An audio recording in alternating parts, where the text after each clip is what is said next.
in today's age, building in silence does not pay off even if you have a great startup idea. One of the best ways to do it is you have to speak to people who are second and third degree connections, because that's really what's going to end up causing you to go to viral. The thing is that it's very difficult for someone to actually take a start, right? Yeah. The first step is actually very difficult. So using our tool or even a tool of something that provides a similar value can actually at least get you, started somewhere. And there's already things out there like your product, ConnectGenie, that help people create content and then automatically reply with like a persona. So I find those personally very beneficial, and I encourage people to use things like that. Something that I really want to know is that what it takes to go viral without getting cringe. Working in silence, building in silence, keeping everything, in stealth. There's almost no benefit to it whatsoever.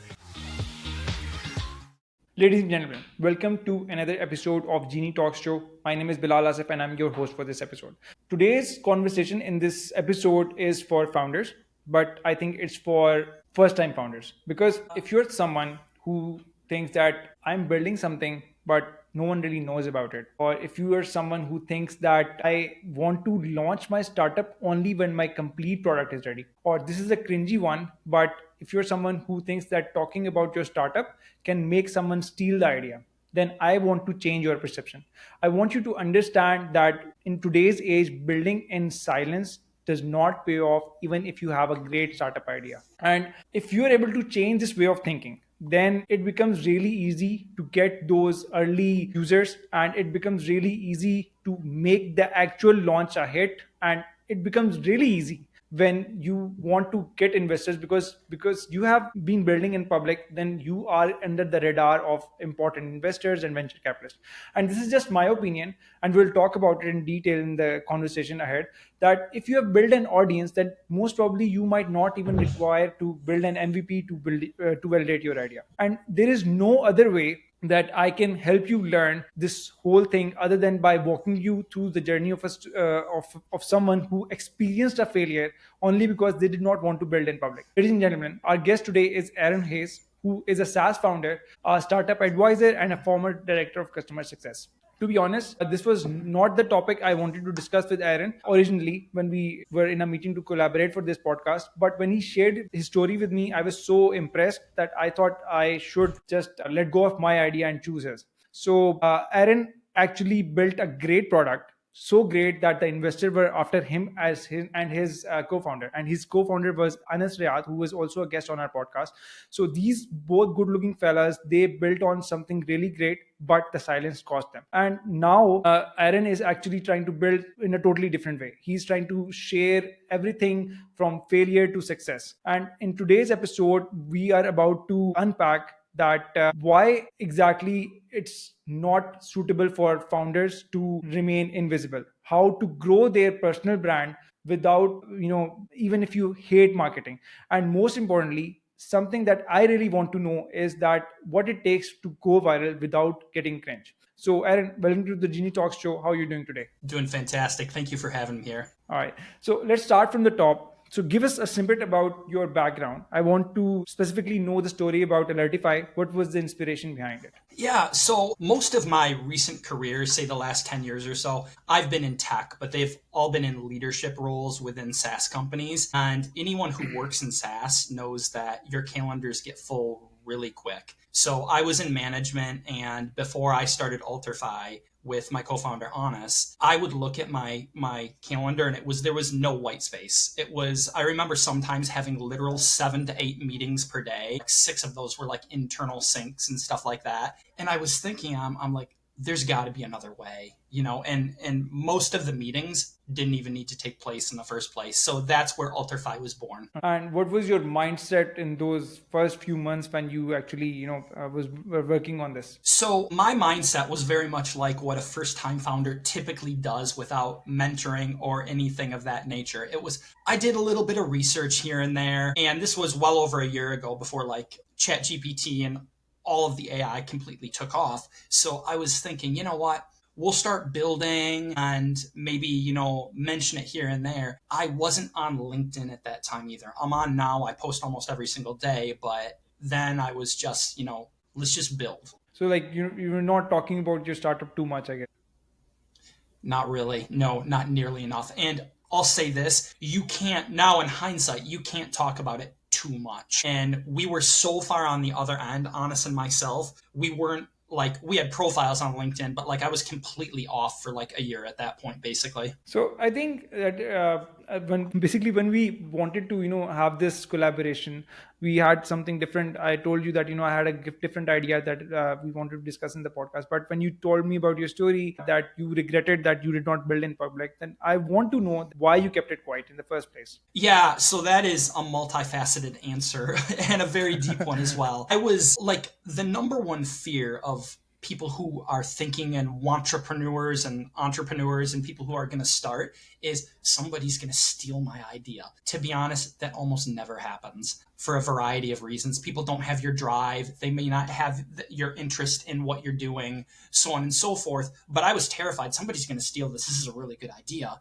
But ideas without action aren't worth anything. But I was really afraid that someone would pirate the idea. Actually, I have a perspective on this myself as well, right? The thing is that it's quite easy for the first time founders to, think that way that, if I talk about my idea, because obviously now with AI, even coding is so, creating your MVP is so easy. So I Yeah. think that it's quite reasonable to have this fear.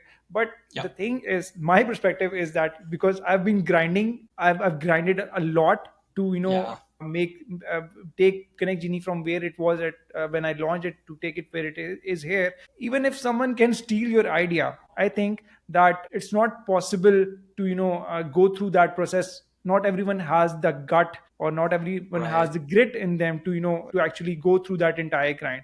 So that is my perspective on it. But I would like to know, but like if you had been more vocal about your journey, then how would have things been different in your I imagine had we been vocal and had we been on, like, let's be honest, LinkedIn is probably the premier platform for this. Had we actually been on LinkedIn and talking about this and building in public, as they say, I think it would have been totally different. There were a few key mistakes here and there that cost us because we never heard from anyone, from investors, that this is a bad idea, there's no need. Of course, there's a huge need. We did do our research on that, and like useless work meetings are a huge issue. They're still not solved right now, even with all this AI out there. It's still a massive issue. So I honestly think, with kind of painfully, it would have been completely different. Mhm.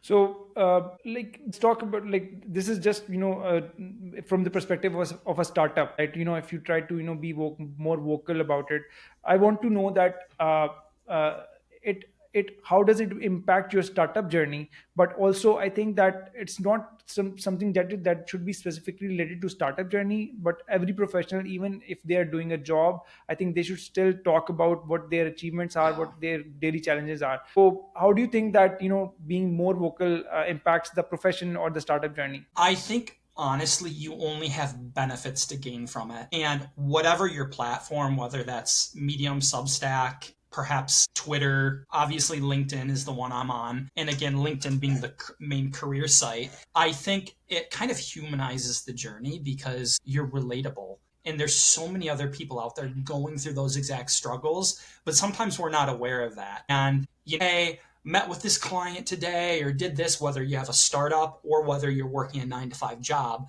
you're going to find a lot of people out there who relate to you and then are going to start following you because of that. And again, regardless of the platform, but that's going to increase your visibility as well. So I'll say this, and I mean, this was a hard lesson to learn, a painful lesson, but working in silence, building in silence, keeping everything, in stealth, there's almost no benefit to it whatsoever. And I would encourage anyone who's, afraid to even put something out there, even if it's 9 to 5, that I'm struggling with this, or anyone have difficulty doing QBRs or something like that. Get it out there. There's people who are going to benefit from your insight, even if you've only been doing it for a little bit. So, what do you think? Like your reason was that you did not want to anyone to steal your idea, but do you think that there are other reasons that people try to avoid building in public as well? I think there's a few reasons why. Our reason, and probably the most common reason, was we were afraid somebody would take the idea. And we were told, even from investors, this is a brilliant idea. So we did know it was a good idea. So that just reinforced our belief, hey, we're not, we're going to not say anything. But I think in general, that's the main problem. The other one is I think some people are afraid of feedback, but that's what you want. You want to hear from other people. You want, that's the benefit of building in public. And then also, I think thirdly, somebody might not have any following or any establishment on any platform, because there's people, and I'll keep using LinkedIn as an example, say you've got 300 followers. And I mean, that's actually not far off the average for LinkedIn, but that's not a lot. But hey, everybody starts somewhere and someone's going to latch onto your story. And even if you've only got 1,000 followers, if you have the right ICP, the right people looking at your stuff, really follower count doesn't even matter. But I think that trips up a lot of people. They're like, no, nobody's going to listen to what I'm going to say. I guarantee you there's someone who needs to hear what you have to say. Agreed. Basically, the thing is that we have to actually have this our personal brand. Yep. When I worked work on ConnectGenie, and I think that I'm not building a business here. I think that I'm actually building a cult. Yeah, cult, because the thing is that whenever I have to talk to someone to tell them about what ConnectGenie is, what are the Yep. features, how it can help, I actually have to help them understand what are the benefits of personal branding, because no one really understands that Yeah. personal branding is something that it should be worked upon. So there are people who are really good at their jobs, but they do not actually promote themselves. And this is the case specifically for tech nuts, and it was the case with me as well. Yep. So I want to know that why do you think that it's specifically with the case for the tech nerds and other professionals as well? Yeah, and again, I'm going to be coming from the tech background like you are as well. But even people who are not tech background, it all comes down to visibility. There's no reason to hide. We're kind of in an era of self promotion right now, and it's so easy to do it. Like, the audience is out there. You can go out and just go grab your piece, because with AI and making content and all of these platforms available, you have such an opportunity to get out there and, share your story with the world. So for me, it all comes down to visibility and personal branding, which is kind of a newer concept the last couple of years. Like, even like you said, like if you get laid off or something, but hey, and a hiring manager I remember this guy posting on this and posting on that. Like, go check out his profile or something like that. You can be discovered by that. And when I was on LinkedIn a few years ago, before I jumped off for a while, because I was posting, I ended up getting reached out by a lot of recruiters, not because I'm special, but just because I was visible. And they saw that I was there. They knew I existed. So there's so many benefits from like having a personal brand, and the people who don't bother to do it, they're kind of missing out. I think that I give this example a lot, and I repurpose this example in different LinkedIn posts as well. That let's suppose that you wanted to hire an email marketing professional, right? And then you had two candidates who had the same skills, right? Mm-hmm. Who had the same skills, same years of experience. But the only difference is that one of the email marketing guy, he's posting on LinkedIn related to content related to email marketing on a daily basis, Yep. right? And the other one, his last post was that I got a job 2 years ago at this company and something like that. But so if you as a recruiter, when you have to hire, even if both have the same experience, the same skill, who is going to stand out in front of you? So that's, I think, Yep. one of the reasons that we do not initially understand, but if you do understand, then it becomes really easy for you to even get your job, not just from the startup perspective.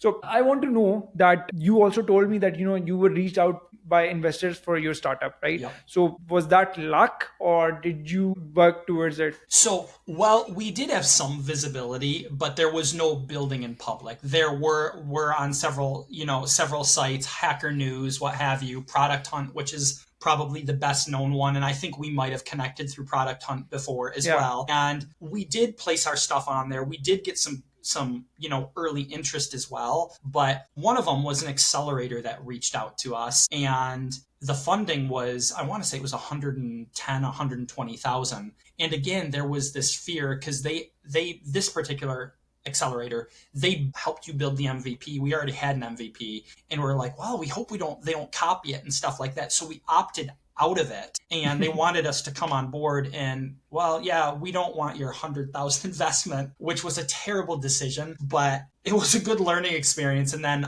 there were a lot of other investors I met with that kept tabs on us, and several were interested in investing. Some of them, it was a lower amount, which is typical of early stage startups, 30, 40, 50,000, and they want like 10% of the company. I thought that was way too steep, but sometimes you do need to do that if you're going the funding route. And I certainly respect those who are doing the bootstrapping route. We weren't purposely trying to bootstrap, but we wanted to get in one of the more premier ones like Sequoia, where they're going to give you 500 to a million. And, the chance of success is like 60 to 70% when you go through there. But I think we had our eyes on the stars and kind of our heads up our butts in that sense. So I would definitely do things differently now. So, but do you think that if you had, like, you had obviously some offers, so, but if you had been more vocal about your startup and, built in public, the term that we are using in this particular conversation, then you would have had more edge towards investors? Without a doubt.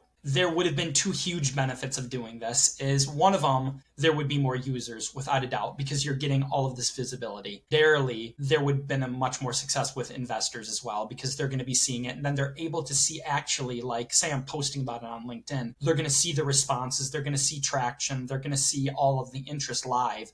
Because when you're on a site like maybe like Hacker News or, Product Hunt, that's great, but the overwhelming majority on there is just other founders. I do know that investors will go check those things out silently, but in general, users outside of massive tech nerds don't go on those sites. It's full of founders, and you're not really looking to recruit other founders. They're doing their own thing. So I think we would have only benefited if we had done that. Got it. So the thing is that and I said that in the beginning of the podcast, that this is something that is my perspective, but I want to know your thoughts on it. That, if you have, obviously, whenever you're working on a startup, in most of the cases, you have to create your MVP to validate your idea. But I think that if you have actually built your audience, you've started building your audience, and you worked on one startup, it probably, if it can fail, but you worked on another startup, then it also got failed, but you kept on working on building your audience,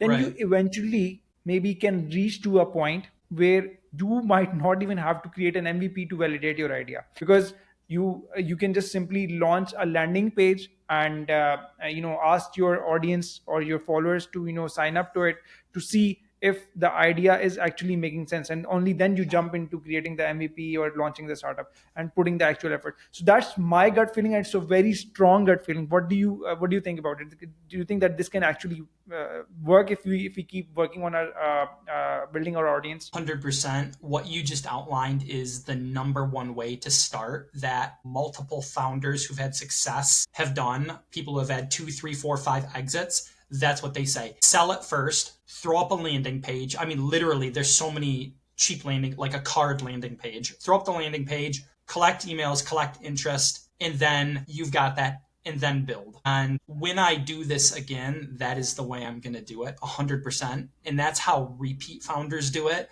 But again, first time founders who honestly have no idea what they're doing, like literally, we didn't quite do this to this level, but like I've known some that like literally dropped 20,000 building an MVP. They build the MVP for 2 or 3 years and then launch it, and it's just crickets. It's nothing. And then there's not even a need for it. And they threw away all that time. So what you just described is the absolute ideal way to do it.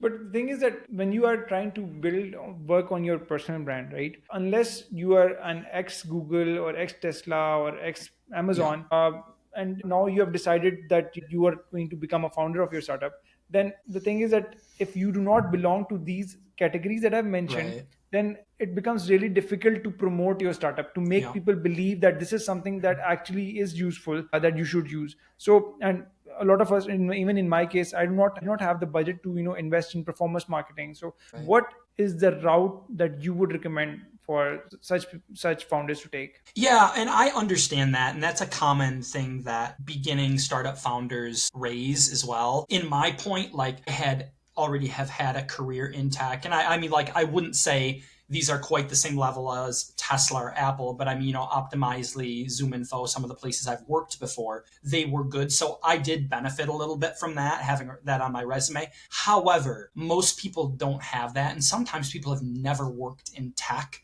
and they want to build something. So that is a legitimate concern. So my answer to that would be content marketing. Create your own content. Start creating content. That is the number one way to do it. It's free. It does take your time, but I mean, like, I actually think it's fun to do. We didn't do performance marketing, and having talked to other successful founders, they advised heavily against paying for performance marketing. So my perspective on it is start building an audience. Right now, even if there's people out there right now who not sure if they want to be a founder, start building right now before you even need it. And, I would say my number one advice, like exact roadmap, would be like, get on LinkedIn, start writing, start sharing your journey. I know that there's something you're good at. Start sharing about it. Yeah. But the thing is that, the thing is actually, when I started working on my personal brand and before AI, it was actually in itself a kind of a small startup of its own, Yep. because you have to create content, manifest that, like, Yep. think about some ideas, and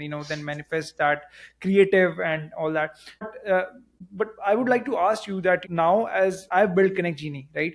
So its purpose is to help people at least get started, right? Yep. But I'm also observing that people do frown upon this AI generated content as Yeah. well. So what is your recommendation, that should AI be used to create content for that can actually help you, speed up the process of personal branding? What is your take on that? So my personal opinion on it right now, and I know that there's like sharp opinions online about it, some very strong stances on absolutely never use it. It's horrific. Other people, I'm using it to great success. I think if you can use it properly and it's not going to sound like a bot, I say go ahead and use it. I think AI is extremely beneficial. It's only going to be getting better. And without getting way too technical right now, we're at ANI, artificial narrow intelligence. The second it hits AGI, artificial general intelligence, you're not going to be able to tell that it's even AI anymore. And there's already things out there like your product, ConnectGenie, that help people create content and then automatically reply with like a persona. So I find those personally very beneficial, and I encourage people to use things like that. And if you don't want to, that's okay. But I'm of the mindset that it's just going to lean more heavily and more heavily into AI. And then I think everyone's actually going to be on that train at some point. The thing is that my opinion is that, even and it's not coming because I'm a founder I'm specifically the founder of Sure. ConnectGenie, but the thing is that it's very difficult for someone to actually take a start, right? Yeah. The first step is actually very difficult. Hmm. So using our tool, or even a tool of something that provides a similar value, can actually at least get you, started somewhere. Yeah. So I think that, you if you have this ability, that, in ConnectGenie we have this ability to, let user create their persona, so that the LinkedIn Right. content, the content that it creates, it does not feel any robotic type. So you should use it, or even if there is a similar tool that is providing similar value, you should use it to get started somewhere. Yeah. So I wanted to know, and this is a very important question, because one of your because me and Aaron, actually, we both collaborate on each other post a lot, and we try to, help each other get our post up. But Aaron actually got viral most recently. I think his post got 10K reactions and 560 something shares. So I think that maybe you have cracked the formula. I want to know that what was it, and what is your advice to getting viral? Yeah, so I came back on LinkedIn a little over 2 months ago, and I managed to go viral twice so far, which is great. It's a formula of several things. One, you can't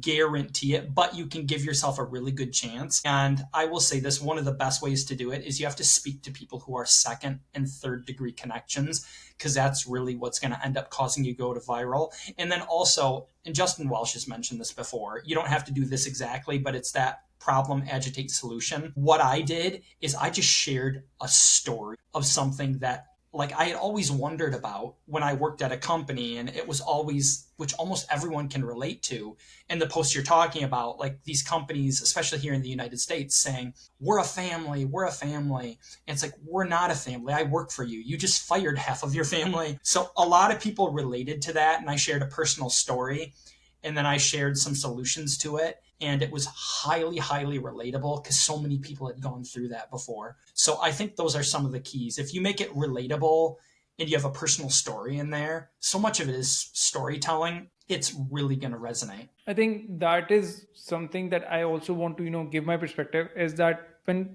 and this is the case most recently. I was telling about my other founder colleague that he's not my founder, but he's another founder of his own startup. And Yeah. I was telling him that you need to work on your personal brand. He said that, yeah, should I go and talk about how much money I am making? What kind of show off things I can, talk about? That is something that is really ambiguous for people about personal branding, that you do not always need to show off.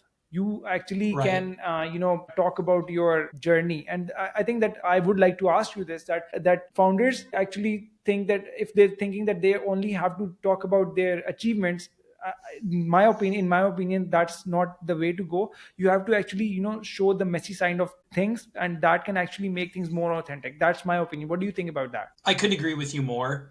And I posted on something like that similarly about a week ago where, and it did really well, where people were, in the comments, hey, thank you. Like these are like quote unquote real posts rather than it just being an echo chamber, and we all do those, like be the best you can be or something like that. I'll post stuff like that too sometimes, but sharing behind the scenes, the struggles that aren't these sanitized versions of just perfection out there. Everybody struggles with things, and sharing like, because people relate to stories because they're real, they're personal, and everybody has them. So when you share those struggles, people, hey, this is a real person. Not everything they do is perfect. Not every aspect of their life is perfect. They're like me. So then people can see themselves in your shoes. That is, then you are actually a human, and you need to show the human side of yours in your personal branding journey. Exactly. So I would like to ask that, to build your personal brand from a founder's perspective, which social platforms are the ones that you recommend? Because if you've decided that, now whenever you're going to, work on your new startup, then you're going to build in public. So you must have observed that, there are certain platforms that can benefit more. So which platform do you recommend, and why? Sure. Unsurprisingly, I highly recommend LinkedIn. It's the only one I'm currently active on. I was writing on Medium a little bit, and I kind of just got bored of it. And then I jumped on like 2 years ago, I jumped on Instagram, and I did get some traction, but it was just too much time just to spend on Instagram and LinkedIn every day. So I've just stuck with LinkedIn, and there has been benefits to being on it. I would highly recommend, if you're a founder or you're personal brand heavy and maybe not like e-commerce or something like that, but like where it's highly visual, I'd say get on LinkedIn. I don't think that there's anything else like it right now, especially because of the fact that still only 1% of the people on LinkedIn actually post. On Facebook, it's like 20 some percent. On Instagram, it's 20 some percent. And here it's still wide open. So you have a lot more opportunity to make an impact. And I also think that, Facebook and Instagram, I think there the content has to be video, Yeah, right? Reels, and that is more difficult to make. And you have to gain some confidence to get in right. front of the camera. So that's another barrier that comes along the way. So that's what my also vote is for LinkedIn, to start over there. Because, and one of the reasons is that I think on Instagram or TikTok or Facebook, they are teenagers, and every kind of people is the user of those platforms. But on LinkedIn, I think there are people who are actually who are using LinkedIn regularly. They are very serious about their business, and the conversion can be much more higher across on LinkedIn as compared to those other platforms. This is just my opinion. What do you think? Is that a correct opinion? I agree with you. And I think the demographics for LinkedIn skew much more towards people who are going to want to be building something and focusing on a personal brand. Also, you have the fact that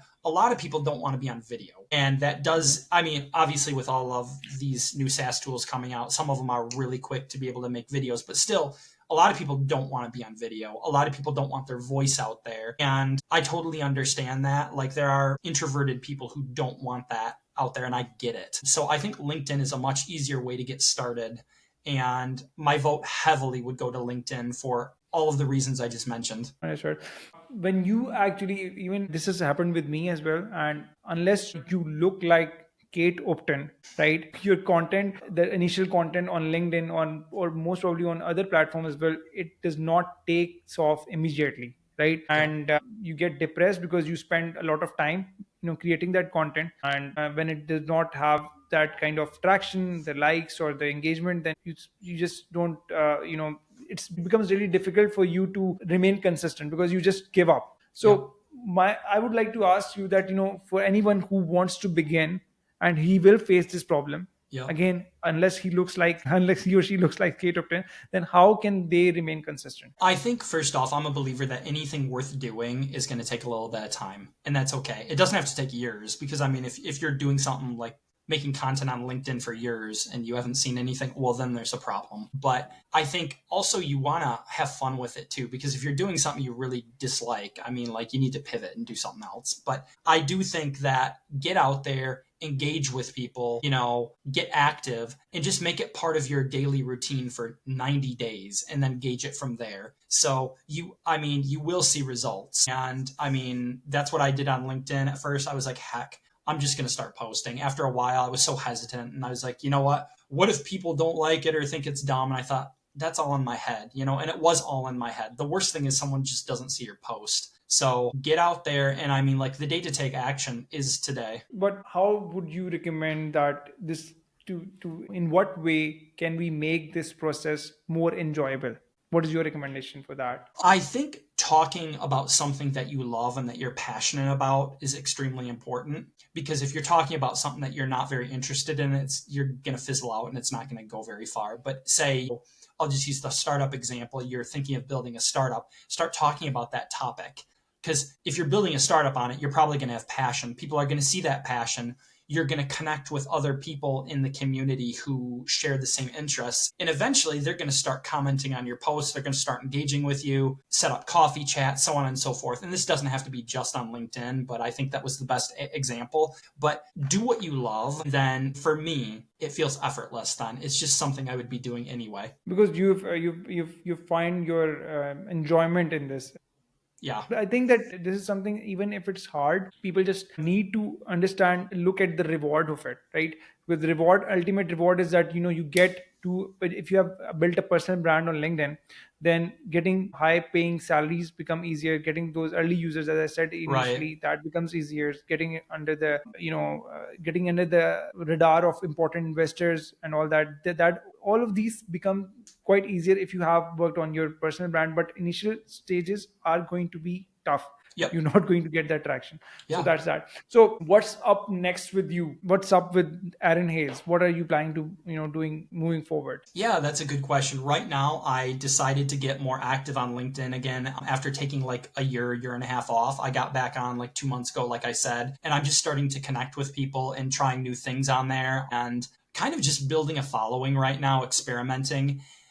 And I'm trying to help right now SaaS people in SaaS leadership find their voice, find visibility on LinkedIn and all other social platforms as well. So that's what I'm doing at the moment. I have a few ideas for the future. I'm not sure which one I'm going to execute on yet at the moment. And I believe the moment is coming that I will start to announce something. And then I'm certainly going to be building in public this time. That's actually an example of building it in public itself. And is there any other way, any way that you would like to do things differently apart from building in public? That's one thing, but any other way that you would like to do, do things in a different manner? Yeah, whatever you're going to do and what I would do differently and what I will do differently, sell your solution, talk about your solution before you write a single line of code, before you spend $1, get out there and talk about it, sell it. And then you're able to gauge interest as well. So that is something I would absolutely do different and I think it would have made a difference, back then as well. All right. So I think I got to learn a lot, and I hope that our audience also will when this one goes live. So any advice, final words for our listeners? Yeah, the best advice I can give is whatever your idea is, get started today. just do it. And, we're always afraid of failure. And I mean, this sounds almost like, like buzzwords here, but like, who cares if you fail? Like, just learn from it and just keep trying and go and get started today. Thank you so much, Aaron, for your time. I really enjoyed the Likewise. episode and really look forward to having you again sometime. Thanks. Likewise. Thank you.